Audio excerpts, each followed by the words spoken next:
विश्वास की शक्ति। रिंकू के जीवन की कहानी कुछ यूं है। स्कूल की पढ़ाई के दौरान रिंकू अपने परिवार के साथ एक छोटे से शहर में रहता था। पढ़ाई लिखाई में इसका मन नहीं लगता था। अपनी कक्षा में यह हमेशा ही फिसड़ी रहता था। मुश्किल से किसी तरह पास होकर अगली कक्षा में पहुंचता था।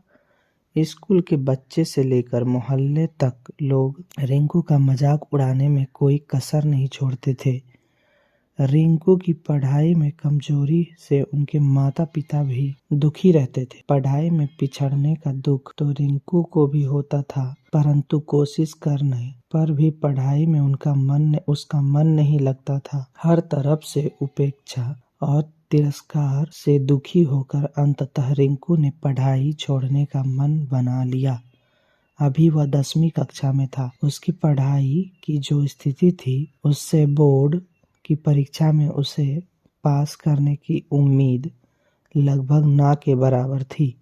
अपने जीवन से निराश रिंकू एक दिन जब स्कूल से घर लौट रहा था तो रास्ते में एक जगह रामायण की कथा हो रही थी। उस समय ओजस्वी स्वर में कथावाचक लंका कांड की व्याख्या कर रहे थे। कथावाचक के ओजस्वी स्वर से बुरे ख्यालों में खोए रिंकू की तंद्रा भंग हुई और वह सम्मोहित होकर कथा स्थल की ओर चल पड़ा। कथा स्थल पर पहुंचकर वह जगह बनाते हुए आगे की पंक्ति में जा बैठा। रिंकू को देखकर कथावाचक मुस्कुराए और अपनी कथा को जारी रखा। रिंकू एकाग्रता से कथा के एक एक शब्द को सुन रहा था। इस समय कथावाचक कह रहे थे, समस्या बड़ी गंभीर थी। सागर तट पर भगवान राम की सेना के सभी योद्धा लक्ष्मण, हनुमान, सुग्रीव, अंगद आदि गंभीर सोच में डूबे थे। जटायु से यह तो पता लग गया था कि रावण सीता को लेकर दक्षिण दिशा में उफनते समुद्र के पार स्थित अपने राज्य लंका में गया है, परंतु इस विशाल समुद्र को लांघकर लंका जाएगा कौन? समस्या विकट थी। तभी वहां की शांति सुग्रीव के आवाज से भंग हुई।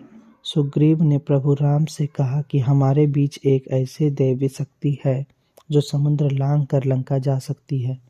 तो भगवान राम की जिज्ञासा को शांत करने के लिए सुग्रीव ने महाबली हनुमान की ओर देखा। सुग्रीव के संकेत से हनुमान जी सकपका गए। हनुमान जी की असमंजसता को भांपते हुए सुग्रीव ने कहा, हे पवन पुत्र, संभवतः आपको अपनी शक्ति का ज्ञान नहीं है।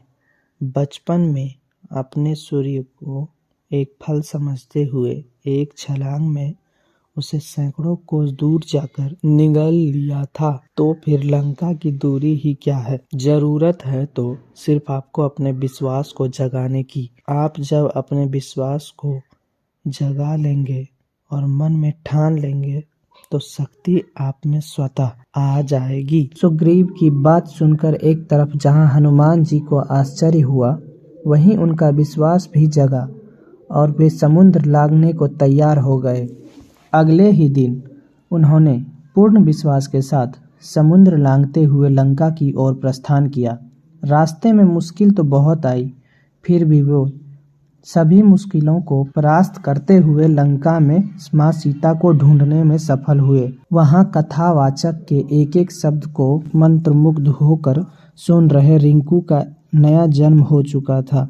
कुछ समय पहले तक जिस रिंकू की आंखों से निराशा के भाव झलक रहे थे, अब उनकी आंखों में चमक थी। उसके शरीर में उत्साह और स्फूर्ति का संचार होने लगा था। कथा खत्म होने के साथ ही वह तेजी से घर की ओर चल पड़ा। उसे सफलता का मूल मंत्र मिल चुका था। वह मन ही मन सोच रहा था कि जब हनुमान जी ने अपने विश्वास से शक्ति अर्जित कर समुद्र को लांघ लिया था तो पढ़ाई कौन सी बड़ी बाधा है। उसी दिन से रिंकू ने प्रण कर लिया कि वह ध्यान लगाकर खूब पढ़ेगा और सफलता अवश्य प्राप्त करेगा। उसकी मेहनत रंग लाई। अपनी कक्षा में सबसे फिसड्डी रहने वाला छात्र रिंकू 10वीं की बोर्ड में सबसे अव्वल आया।